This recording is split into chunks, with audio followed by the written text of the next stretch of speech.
Back in November of 2018, Apple upset a lot of people when it decided to change the way it reported. Management told us they'd no longer break out the unit sales for iPhones, Macs, iPads. Why? Because the CFO Luca Maestri explained at the time the number of devices sold was no longer really a relevant metric in how to value the stock. Oh, the bears immediately came out in full force, arguing that Apple was no longer being transparent. They're obviously doing this to hide disappointing iPhone numbers. After all, why hide those numbers unless something's really wrong? I told you not to worry. And I said what I always say, own Apple, don't trade it. But the stock collapsed, falling from $222 down to $142 a few months later when Apple pre-announced a hideous shortfall thanks to a decline in their Chinese business. For a moment, it looked like the bears might be right. Maybe Apple really did go all opaque because its best days were behind it. You've heard that chorus. A few days later, I went out to see Tim Cook right at their headquarters to get a better sense of what was really going on. Well, he said he never felt better about the company. He told me he wasn't surprised by the stock's decline because the market can be emotional in the short term.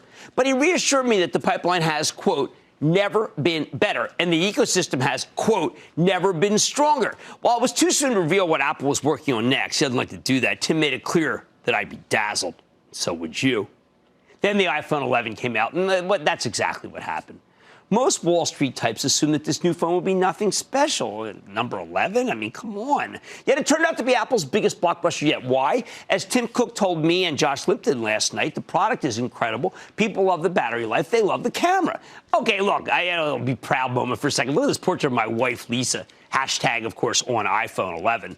You know, it's just so great. I was one of hundreds of people who sent Tim Cook pictures that they took that were shot by true artists. It looks like, Annie Leibovitz. It looks like Eisenstadt. I mean, it's Arbus. And no, it's me. But the most amazing thing about this call last night, the growth of the iPhone itself, which was responsible for the stock's phenomenal surge today. Apple's now up 128% since everybody freaked out about this business a little over a year ago.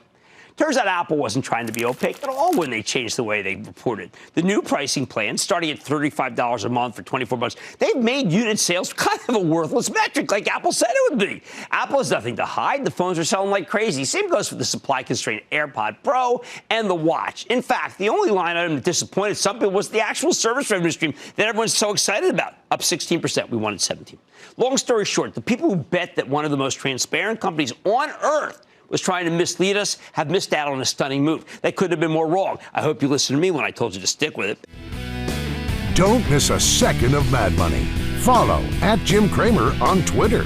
Have a question? Tweet Cramer. #MadTweets. Send Jim an email to madmoney@cnbc.com or give us a call at 1-800-743-CNBC. Miss something? Head to madmoney.cnbc.com.